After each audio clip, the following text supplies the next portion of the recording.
اپنی تعریف کروانا بھی ایک حاجت مندی ہے، نفس کی بڑی تباہی ہے اپنی تعریف کو پسند کروانا. بندہ وہ حاجت مند ہے، وہ بندہ فقیر ہے. میں ایک مرتبہ نیو یارک میں امریکہ میں میرا خطاب تھا، تو خطاب ختم ہوا تو لوگوں نے ایک سوال کیا مجھ سے، سوال کیا کہ پیر کامل کی پہچان کیا ہے. یہ سوال کیا، پیر کامل کی پہچان کیا، شیخ کامل کی سمجھ لے، شیخ کامل کی پہچان کیا ہے.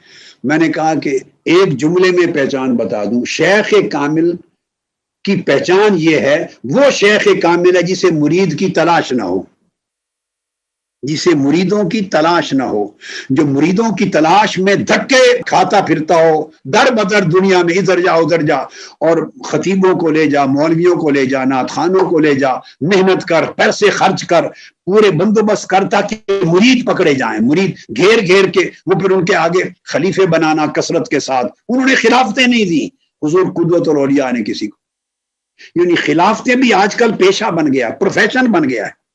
جیسے فرنچائز ملتی ہے نا، فرنچائز بڑی فرمیں ہیں تو آگے فرنچائز دیتے ہیں، برانچز کھلتی ہیں. یہ سٹار بکس ہے، اس کے فرنچائز کھل گئے، یہ ٹم ہارٹن کے فرنچائز کھل گئے، یہ فلاں. آپ پاکستان میں جاتے ہیں، آپ گلبرگ مختلف جگہوں پر، لاہور، کراچی، تو مختلف ریسٹورینٹ، مختلف چیزوں کے فرنچائز ہیں.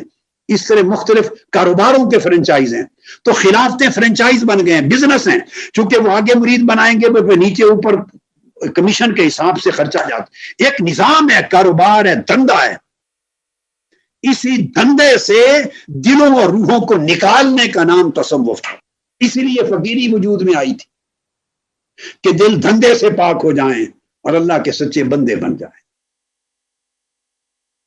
عبادت ہو تو خالص اللہ کے لیے، سجدہ ریزی ہو تو خالص اللہ کے لیے، دین ہو خالص اللہ کے لیے، محبت خالص اللہ کے لیے، اخلاق خالص اللہ کے لیے، معاملات اور تعلقات خالص اللہ کے لیے، خالصیت ہو. تو انہوں نے پوچھا شیخ کامل کی پہچان. میں نے کہا شیخ کامل وہ ہے جسے مریدوں کی تلاش نہ ہو، اور جو مریدوں کی تلاش میں بیچارہ مارا مارا پھرتا ہے، تو جسے مرید کی تلاش ہے وہ شیخ کیسے ہوا؟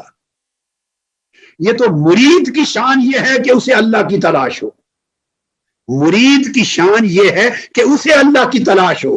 اور اگر کوئی کہلائے شیخ اور اسے تلاش مرید کی ہو تو آپ اندازہ کہ وہ تو بیچارہ مرید نہیں بنا، شیخ کہاں سے ہوگا؟ جو شیخ کہلائے اور تلاش اسے مریدوں کی ہو تو اللہ کی تلاش کا رب کب آئے گا اس کی زندگی میں؟ تصوف کی جو زندگی ہے، فقیری کی زندگی، یہ اس کی ابتدا بے نیازی سے ہوتی ہے. دل بے نیاز ہوتے ہیں اور اللہ کے سوا دل میں کسی شے کی اہمیت نہیں رہتی.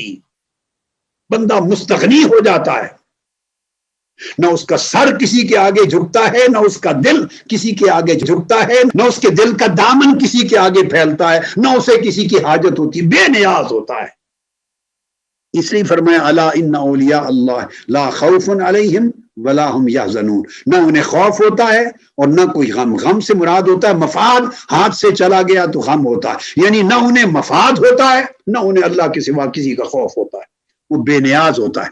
ولی کی تعریف قرآن نے بیان یہ کی کہ وہ بے نیاز ہوتا ہے، دنیا سے بے نیاز، حرص سے بے نیاز، لالچ سے بے نیاز، دنیاوی مفاد سے بے نیاز، مریدوں کو بنانے گھیرنے کاروبار سے بے نیاز، دھندے سے بے نیاز،